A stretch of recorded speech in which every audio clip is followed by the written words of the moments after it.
말씀 묵상하겠습니다. 함께 기도하겠습니다. 주님, 우리가 어떠한 상황에서도 주님을 확신하게 하시고 성령의 능력으로 주께서 주신 사명을 감당하게 하여 주시옵소서. 예수님 이름으로 기도했습니다. 아멘. 오늘의 말씀은 누가복음 24장 36절부터 53절까지의 말씀입니다. 오늘로써 누가복음이 마쳐지게 되는데요. 오늘 말씀은 부활하신 예수님께서 제자들에게 다시 나타나시고 그들에게 말씀을 깨닫게 하시고 그리고 증인으로서의 사명을 주시는 내용이 담겨져 있습니다. 24장 36절입니다. 이 말을 할 때에 예수께서 친히 그들 가운데 서서 이르시되 너희에게 평강이 있을지어다 하시니 그들이 놀라고 무서워하여 그 보는 것을 영으로 생각하는지라 라는 말씀으로 시작하고 있습니다. 우리는 어제 말씀 가운데서요. 엠마오로 가는 두 제자를 만나주시고 또한 말씀을 풀어 그들의 마음을 뜨겁게 하시고 그들의 눈을 열어주셨던 부활하신 예수님에 대한 이야기를 살펴보았습니다. 엠마오로 가던 두 명의 제자들은 예수님을 만나고 다시 회심함으로 예루살렘으로 돌아갑니다. 그곳에 가보니 11 제자들이 함께 있었지요. 그리고 그들이 시몬에게 주께서 살아나셔서 보이셨다라는 이야기를 나누고 있었습니다. 그리고 엠마오로 가던 두 제자, 다시 예루살렘으로 돌아온 그 제자들 역시 예수님의 부활의 이야기에 대해서 서로 나누고 있었습니다. 바로 그러한 말을 할 그때예요. 예수님이 그들 가운데로 오신 겁니다. 그리고 두려움 가운데 떨고 있는 그 제자들에게 평강이 있을지어다 라고 말씀하고 계십니다. 그들은 여전히 놀라고 무서워하고 있었습니다. 그러자 예수님은 어찌하여 두려워하며 어찌하여 마음에 의심이 일어나느냐라고 묻고 있습니다. 예수님이 십자가에 달려 돌아가셨을 때 그들은 슬픔에 겨워서 뿔뿔이 흩어졌습니다. 그러나 부활하신 예수님을 보았음에도 불구하고 여전히 두려움 가운데 있었던 겁니다. 이 의심과 두려움 가운데 있는 제자들에게 예수님은 이렇게 말씀하시죠. 내 손과 발을 보고 나인 줄 알라. 또 나를 만져보라. 영은 살과 뼈가 없을 때 너희 보는 바와 같이 나는 있느니라. 이 말씀을 하시고 손과 발을 보이시나 라고 말씀하고 있습니다.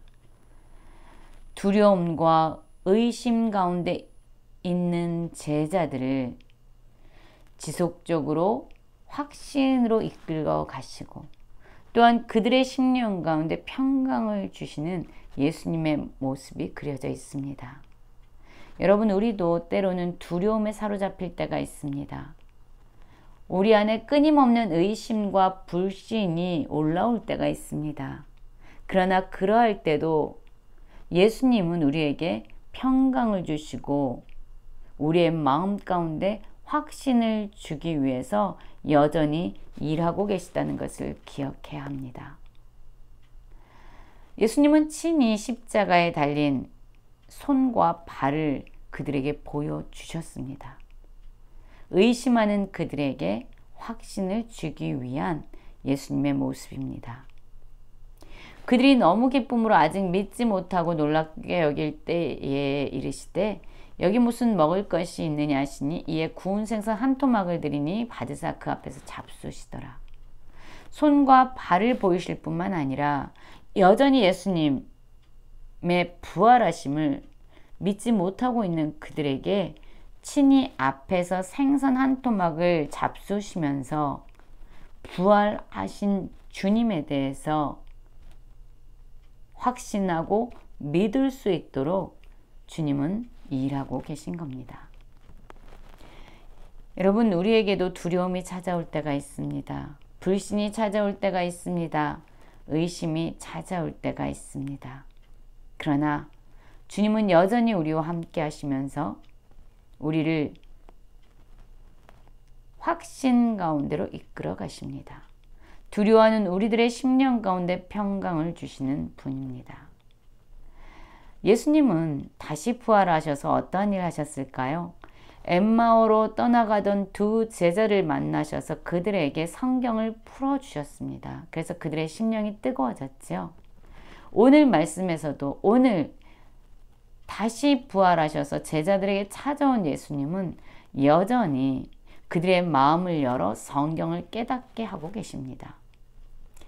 44절을 보면 또 이르시되 내가 너희와 함께 있을 때에 너희에게 말한 바 곧 모세의 율법과 선지자의 글과 시편의 나를 가리켜 기록된 모든 것이 이루어져야 하리라 한 말이 이것이라 하시고 이에 그들의 마음을 열어 성경을 깨닫게 하시고 또 이르시되 이같이 그리스도가 고난을 받고 제3일에 죽은 자 가운데서 살아날 것과 또 그의 이름으로 죄사함을 받게 하는 회개가 예루살렘에서 시작하여 모든 족속에게 전파될 것이 기록되었으니 너희는 이 모든 일의 증인이라.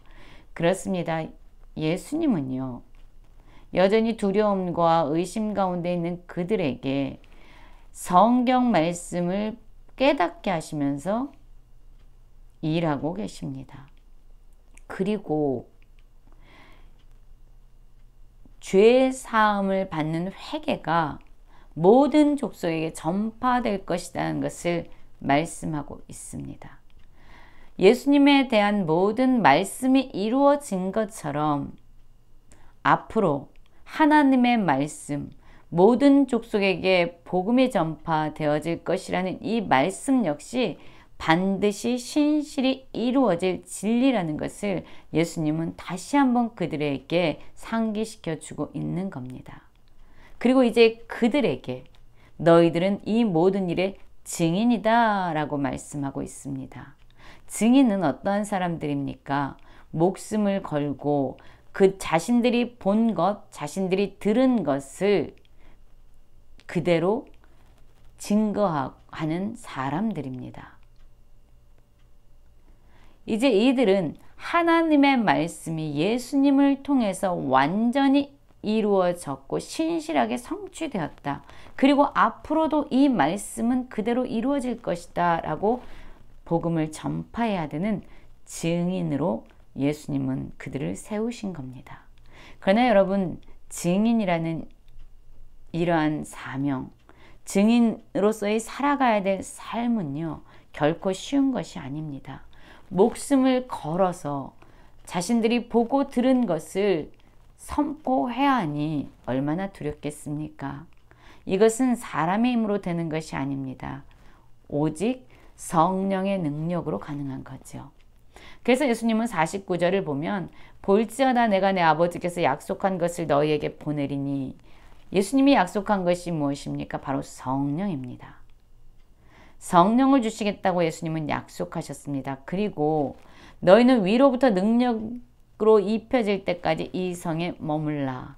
성령의 능력을 입을 때까지 예루살렘 성에 머물 것에 대해서 예수님은 말씀하고 있는 겁니다. 그리고 예수님은 그들을 데리고 베다니아까지 나가서 손을 들어 그들을 축복하십니다. 축복하신 이후에 예수님은 그들을 떠나 하늘로 올려지셨고 하나님의 우편에 앉아 계십니다. 예수님을 만났습니다. 두려운 마음이 평강으로 바뀌었고 불신하고 의심하던 마음이 확신으로 변화됐습니다. 또한 예수님을 통해서 성경을 깨닫게 되었습니다. 그리고 하나님의 말씀이 이루어진 것처럼 앞으로도 이루어질 것을 그들은 믿었고 예수님이 증인으로서 그들에게 사명을 주신 것을 기쁨으로 받아들였습니다. 그러나 자신들의 힘과 능력이나 지혜가 아니라 성령의 능력이 입혀질 때까지 예루살렘에 머물렀고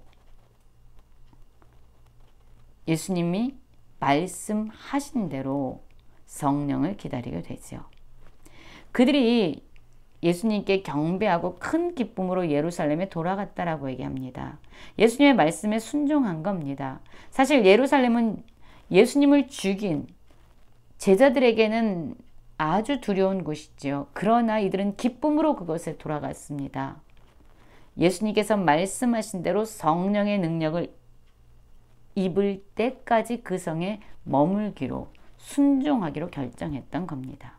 그리고 성전에서 하나님을 찬송하게 됩니다. 여러분, 우리에게도 주님이 사명을 주셨습니다. 그 사명을 감당하기 위해서는 우리의 힘만으로는 되지 않습니다. 성령의 능력을 입으시기 바랍니다. 또한 성령의 능력을 입기까지 우리는 어떠한 상황에서도 그것이 두려움의 상황이든 그것이 염려와 걱정의 상황이든 그곳으로 돌아가서 우리는 머물러야 합니다. 성령의 능력을 입을 때까지 말이죠. 제자들이 두려운 예루살렘으로 들어가서 예수님의 말씀에 순종함으로 성령을 기다렸던 것처럼 우리도 제자들과 같이 그렇게 순종하는 삶을 살기 원하고 성령의 능력으로 주께서 우리에게 주신 사명을 성취하며 살아가는 모든 성도님들 되시길 간절히 기도합니다.